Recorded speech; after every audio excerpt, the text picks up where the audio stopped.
let me ask you, have you ever had that moment where you finally accomplished the thing?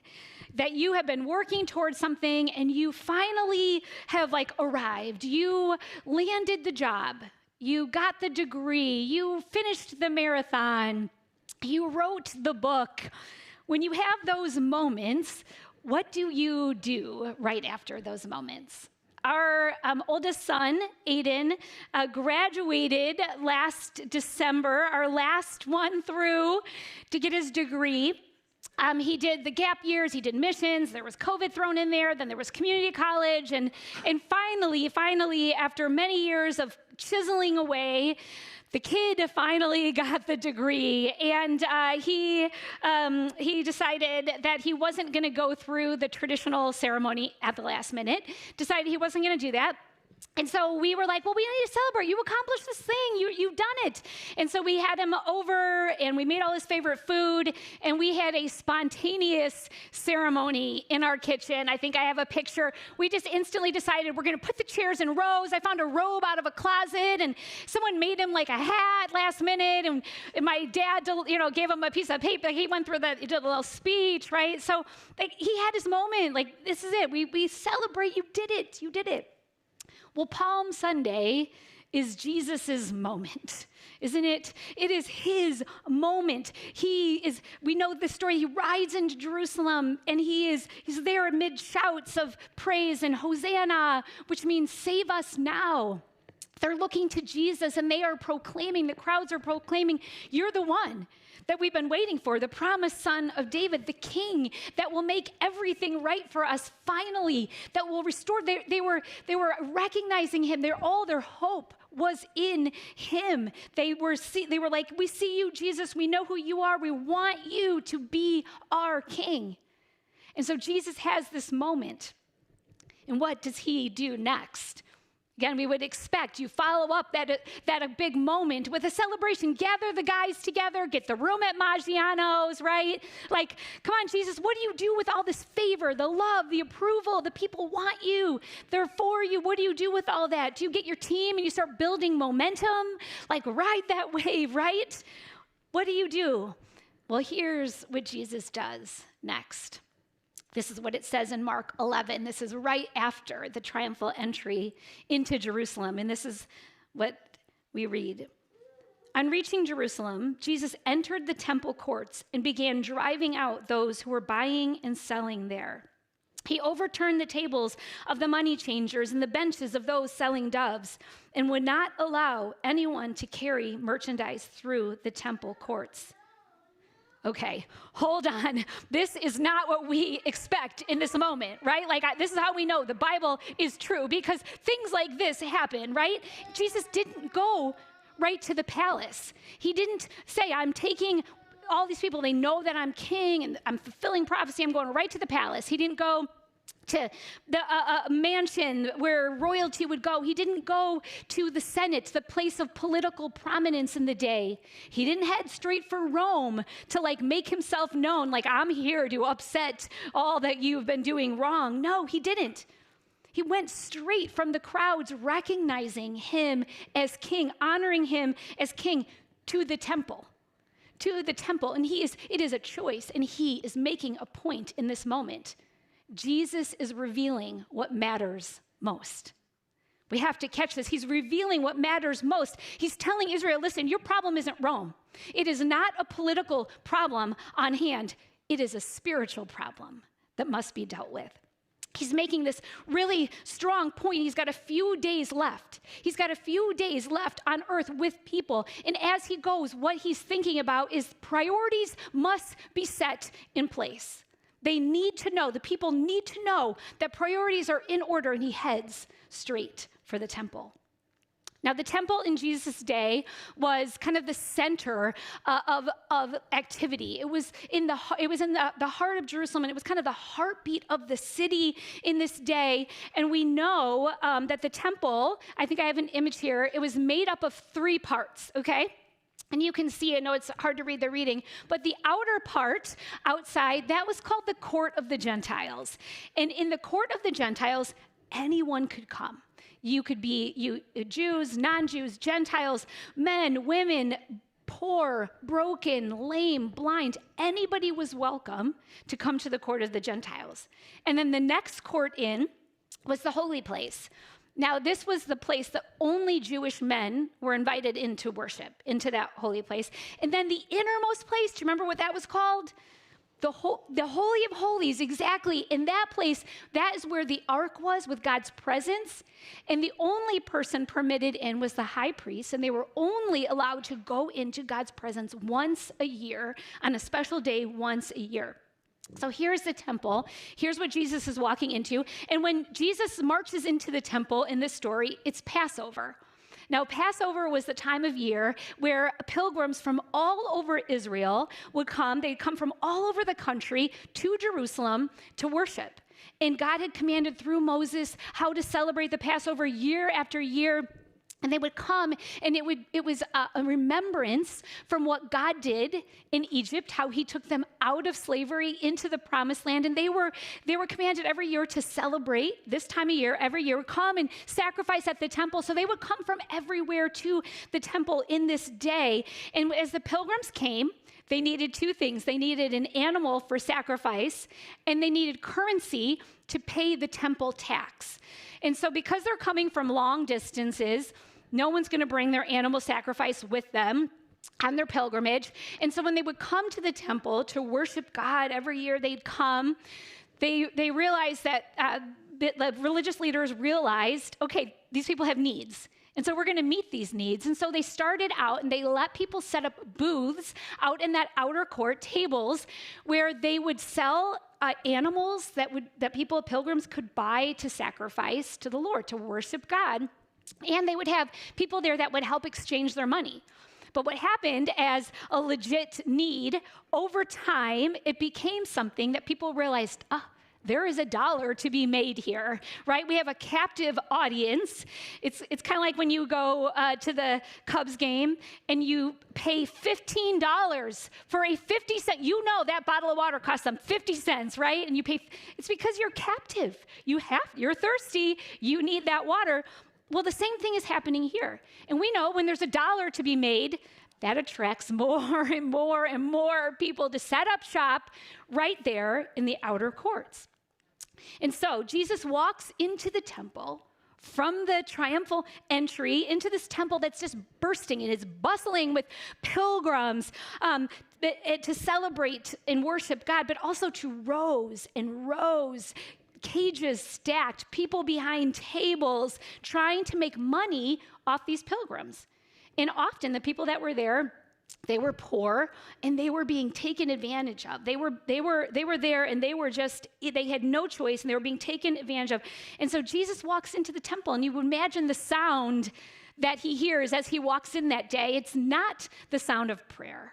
It's not the sound of worship. It is the sound of people bartering. It's the sound of people arguing over exchange rates and inspecting animals and coins that are clinking around. And the smell, that it's not the smell of incense, of worship that's coming up before the Lord. It's the smell of all these animals that are used to make money, and the smell of the sweat of the hustle. And then the feel in this place that was supposed to be a spacious, welcoming space for people to come. It's just, again, like full of people, of cages, of tables and animals all over the place. And what I picture is the taste of Chicago back in the day. If you grew up in the city, how many of you made the pilgrimage to the taste of Chicago? Yes. Okay. This was a special event where hundreds of thousands of people would flock to Grant Park for the corn on the cob and the Eli's cheesecake booth, right? But back in the day, July 3rd was something special because they would show fireworks in the midst of this. They would show fireworks at night on July 3rd. And so one year, I went in. I always say we because my twin sister's here. Were we in high school? Were we in college? College. She is my external hard drive. I need her for all of those memories. And we took the train in.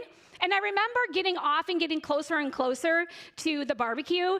And all of a sudden, I turned around, and it is like a sea of humanity. And it is just, you lose sense of direction because it's just like heads and shoulders, right? And I remember I grabbed the shirt of the person in front of me. And the person behind me had my shirt, and I remember like head down, like you're just in survival mode. You're just trying to like not be trampled in the crowd. And it was so overwhelming. And I was a young person, and like I loved the party, but I remember never again. I told myself, I will never step foot into this chaos again. And this is what I'm picturing. Now imagine this. And now imagine trying to pray in that environment. Imagine trying to worship in that chaos. What was meant to be a place of encounter with God had turned into something that felt more like a food festival than a place of worship. And this explains why Jesus had this big of a reaction.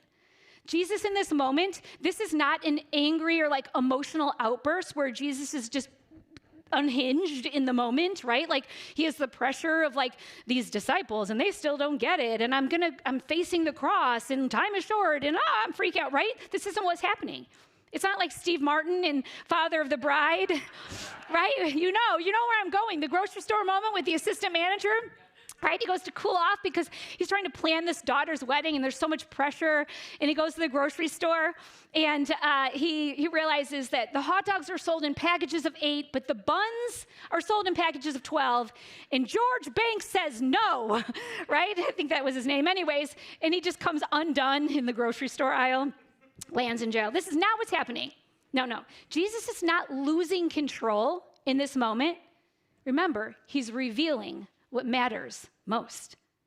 He's setting priorities straight. This is a zeal that is born out of passion. It is a kind of passion that refuses to let something that's supposed to be sacred be minimized down to something so small. It's a passion that is ignited because Jesus looks around and he is like, something is very wrong here. Something is very wrong. And this is what he says. You've missed the purpose of this place. And he says this in verse 17. He taught them. He said, is it not written, my house will be called a house of prayer for all nations, but you have made it a den of robbers. He's saying something is off here. And when he said it was supposed to be this, it was supposed to be a house of prayer, what Jesus means there, he's not saying that the only okay activity in church or in the temple is prayer, right? He's not saying that. He's talking about, here's what it was meant to be. Prayer was an exchange with God and humanity. It was meant to be a place that man could meet with the living God, their creator, the lover of their souls. It was meant to be a place where heaven intersects with earth, right here. And don't miss this, all of this is happening in the court of the Gentiles. The only place where outsiders could come close to God's presence. The only place that anyone of any stature, of any experience, of any background, of anything good or anything bad in their lives could come into God's presence, to be near to God himself. In the noise, in the business, in the distraction, it wasn't just inconvenient or it wasn't just corruption that got Jesus. No, it was blocking access to God. Jesus is revealing what matters most. He's setting priorities straight. And the people that he longed for, they couldn't get in. They couldn't get in. There was too much marketing, too much commerce, too much other activity. And it was a market that kept people out. And God has something else in mind for his people. He wants an exchange. There is supposed to be an exchange that happens with God himself. There is a place of exchange with him, but the exchange would be that people would come with their brokenness. They'd come with their questions, their confusions, their broken hearts, their tears, their sin. They would come into God's presence, and the exchange that would happen is that they would get hope. They would find joy. They would find his faithfulness. They would find strength. They would find a miracle, like just in the innermost heart of hearts as they come into his presence. That was the exchange, and that's not the kind of exchange that is happening here, is it? The exchange that was happening here was, you give me your money and I'll give you an animal. You give me your money, and I will give you the temple tax that you need. But I am making a profit off of this. That's the exchange that was happening. The exchange became, what can I get? What can I get? What can I profit? What can I add to my life here in the temple? That's what it became about. And look at those behind the tables.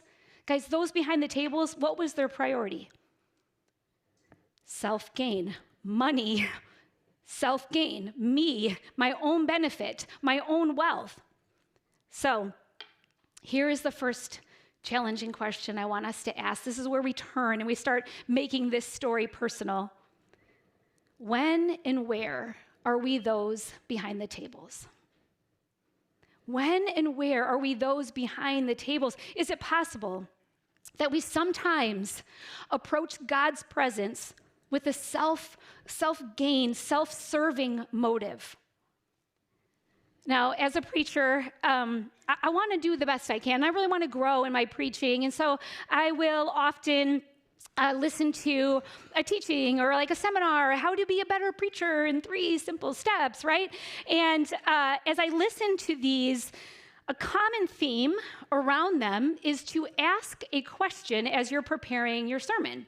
And the question that you're supposed to ask is, you're supposed to think about the listener, and you're supposed to be able to answer this question, what's in it for me? We're supposed to preach going, the person listening, all they want to know is what's in it for me. So as I'm preparing my sermon, I often go through a filter of the person listening wants to know what's in it for me. And so I have moved from stewarding the precious word of God to a marketer in some ways. And I start adapting these marketing principles of the world. We know these principles, right? Customer centricity, the needs of the customer drives everything. Value proposition, what value are we offering them, right? These principles are the ones that are now working in my head as I'm thinking about preparing a sermon to bring. Kevin often will preach his sermon to me like on a Friday, and we'll roll through it, and he'll tell you my feedback almost every single time. I'm a broken record. I'm like, well, in your intro, you didn't tell them why they should listen. This is what, and it's not your fault. This is what I'm offering you, right? If this is what I'm offering, then this is what you come to expect. So if church leaders today, as we think about bringing the word of God to our churches and what we're offering our people in our churches to grow, this is what we're offering, then this is, again, what people are looking for, right? You expect what I present. That's what you're expecting. And so then we start looking at church and we start going, well, did I like the message? Did I get something out of it? Do I like church? Well, what did I get out of it? Should I go to church today? I don't know. What will it do for me? I don't know. What does this church offer me? Should I believe in God? I don't know. What's in it for me? Right? And isn't this sometimes what we make the gospel? Hey, you should believe in Jesus because your life will get a lot better if you believe in. I do. I come to the gospel with this filter. And when my faith becomes about what I get, I have stepped behind the table. And when my prayer life and my worship become about what I get, I've stepped behind the table. And when I come to God as a means to an end, guys, I'm no longer worshiping, I'm trading. That's what I'm doing. So we are the ones behind the table when our thoughts sound like this. God, I will obey your word as long as it serves me. I'll follow you to the extent that I understand you. I'll worship on the days that I have something to worship about. You do what I want, God, and I will follow you. So here's the question, guys. Do we seek out the gospel and God's presence as leverage for our own benefit? This is a hard question. But Jesus had a clear response for this type of behavior. Motive for self-gain in God's presence. He had a clear response. There's just no place for that here. There's no place for that here. So I want to offer you a solution and an answer that I felt like God dropped in my heart, and he asked this. He said, instead of business behind tables, can we set up altars? Can we set up altars? And altars in the Bible, especially in the Old Testament, they were places of surrender. And they were places of encounter. And they were places of covenants and promises from God. If you think about, maybe this would be a fun Bible study, but Noah, after the flood, God established a new way, a new promise, and he said, Noah, set up an altar right here so you'll remember what I've promised. Abraham, over and over again, Abraham was setting up altars. God promised him, and he sets up altars, and he sets up an altar to offer his son and worship everything he had. Or Jacob sets up an altar when he meets God. So let me just ask you, are you living your life behind the table or at the altar? Is my life full of tables of do business for God, or am I setting up altars to encounter his presence?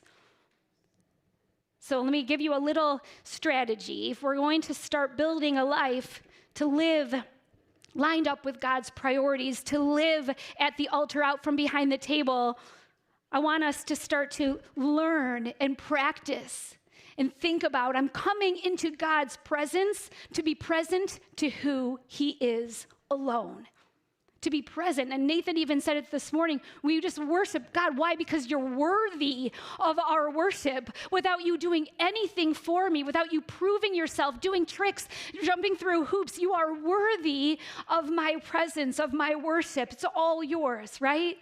That we would start learning, practicing, coming to God, approaching God in prayer in this place, in our own times with him, just saying, God, you're just worthy of me coming near. That God, you are good in self-contained goodness before you prove your goodness by doing what I expect or need you to do. And I think if God wanted to make an adjustment in his church today, and when I say church, I don't mean Thrive, I mean his people, his followers, we would gather in his presence just to honor his worthiness and his holiness and his otherness, independent of what he gives. He's worthy of our attention, isn't he? That we would be satisfied, guys, that we would grow, we'd be satisfied in his presence. Just being in his presence would actually satisfy us. And a side note, guys, God is a giver. He is a giver. He is generous. He makes himself known in that way over and over and over again. That is one of our firm foundational beliefs about God in this place, is he is good and he is a giver. He says, come to me for your daily needs. And he's not trying to trick us, right? But our worship isn't dependent on what we're going to get and what he gave, right? Okay. All right. So how do we move from this, like we've been trained into personal gain and marketing? How do we move? Here's a little practice I want you to try this week. It's called centering prayer. Centering prayer. And it's going to take a little time to adjust, and I'm just saying, go with it. Don't evaluate, go with it. And what I'm going to ask you to do is take 10 minutes this week. Try it at least once, maybe twice. It's Holy Week, right? Okay. So centering prayer. You're just going to get into a comfortable place, and I'm asking you to put everything away. You don't need your Bible. We love the Bible. You don't need a podcast. You don't need worship. Come in and set a timer for 10 minutes. And I don't want you to journal. I don't want you to do. I don't want you to try to get answers solved. Just come and learn how to be present to his presence. Just try it for 10 minutes. I promise you'll get distracted. Things will float through your brain. Don't worry about it. Don't no condemnation. Don't kick yourself. Let them float down the river of your mind and go on past, and just bring yourself back to awareness. His presence is right here. The one who made everything is right here with me, in me. And he's happy to be with me. He's pleased with me. He loves me. He honors me. Just be present to the presence of God. Can we give that a try? I promise you'll love it. I promise you'll love it. Okay, so that's the first challenging question. I know, there's another one. You're like, that's enough, Molly. Okay, hold with me here. Okay, so the second question, the first one we're asking is, are we coming in as a table to do business with God? The second question is, what happens when tables are upended in your life? In your life, what happens when tables are upended? And I want to share my story with you of how tables were upended in my life over the past few years. And I recognize, which is probably often what you guys do too, my go-to when tables are upended is that I go down and I pick it back up.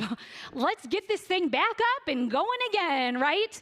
And so for me, really the table upending started in COVID, which it did for a lot of people. It's a common story. Everything is turned upside down and tables are upended.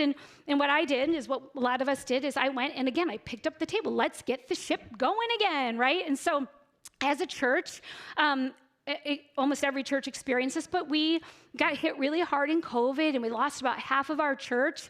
But at first, this upending kind of stirred up like an excitement. It's like a challenge. Like, come on, let's do this. Like, we're going to rebuild, right? We're just going to put it back up and we're going to keep going. And for us, right before COVID as a church, we were actually in a time of prayer and fasting for a new building because at that moment, we had 2 really full services and we had lots of resource and like financially and leaders and all kinds of stuff. And we were just like, we're just going to continue to grow. This is the trajectory that we're on. And so everything got upended in COVID and it was really hard and lots of loss. Lots of people go and just lose their faith. And it's just like, oh, so heartbreaking. But it's like, okay, but here we go. Let's try something else, right? And so for the next couple of years after COVID, we continued where a lot of people were able to just kind of keep going and grow. We continue to have what I would say is just a long season of loss, a long season of setbacks, a long season of disappointments and hurts. And it just kind of continued. And with each one, again, the table will kind of get flipped. And I would pick that thing up and be more determined. I would get out more Post-it, what are those things? The big easel papers, Post-its on my walls and strategy and vision. And we're going to do this now. Now we're going to try this. And we did like a reorg and we hired someone to come and help us get healthier and figure this out and work it all out again, and new vision and new programs. And then we would hit another setback and another disappointment and another loss. And then I would just kind of go, all right, okay. But this time we're going to set this thing back up and keep going.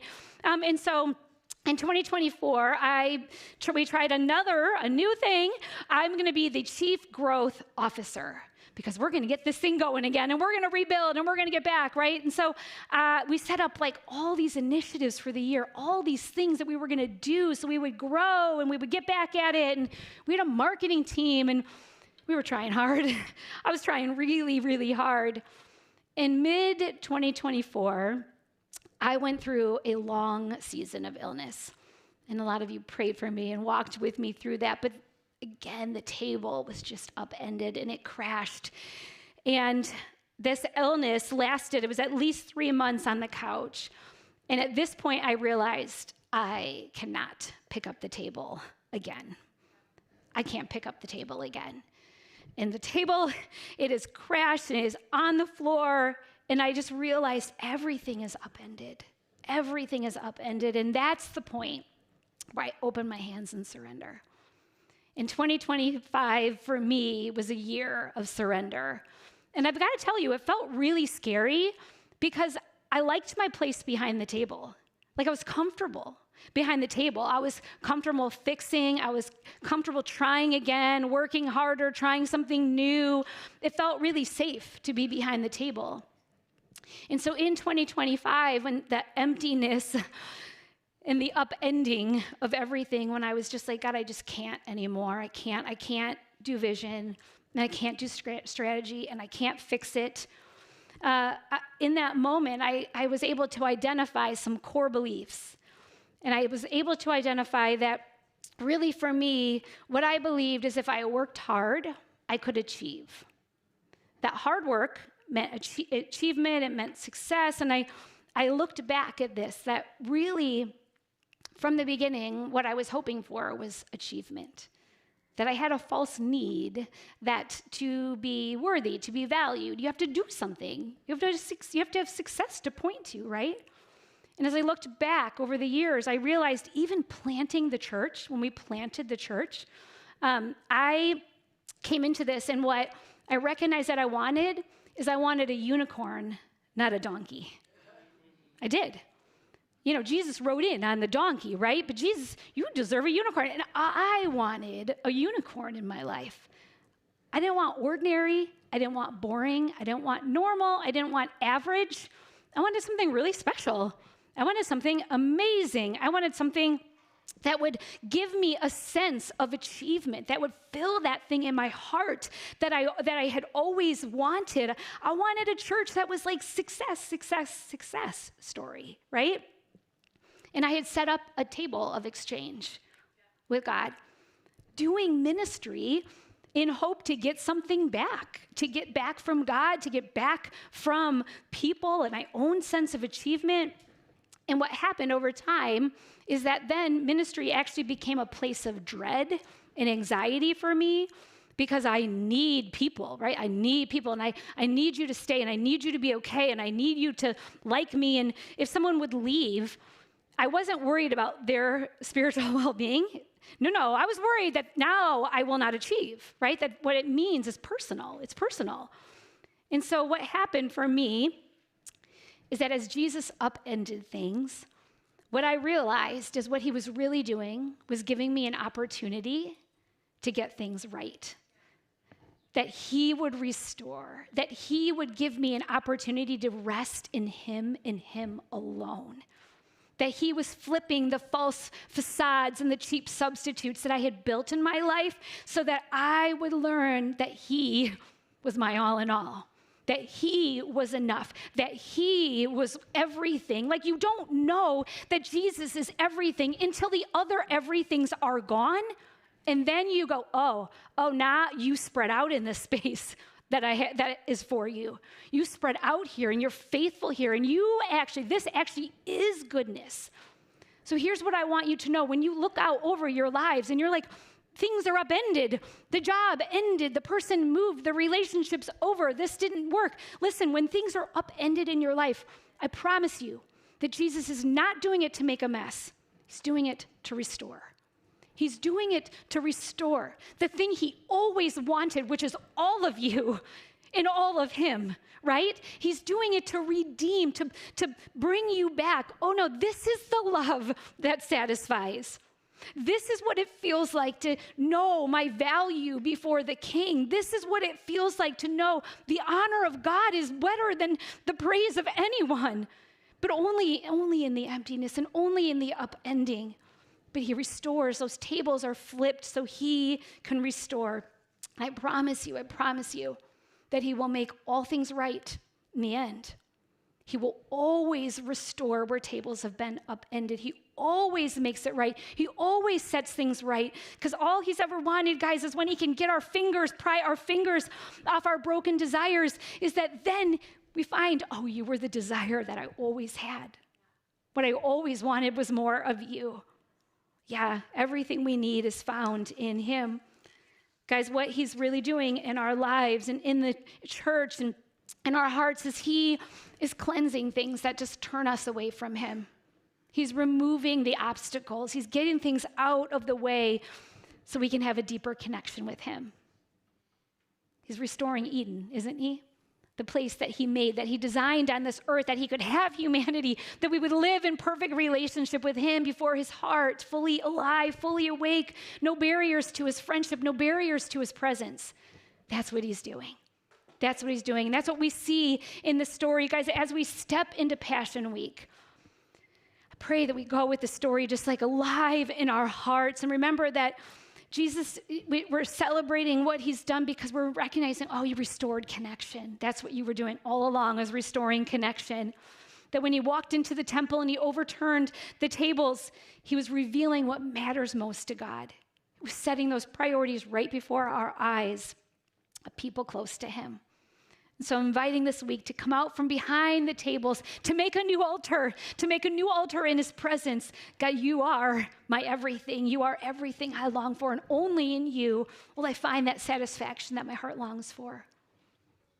And I want us to just recognize those places where tables are upended and just go, right here, God's bringing restoration. I know what's coming on the other side of this. It's going to be good. It's going to be good. So why don't we stand up, and I'm going to pray over us.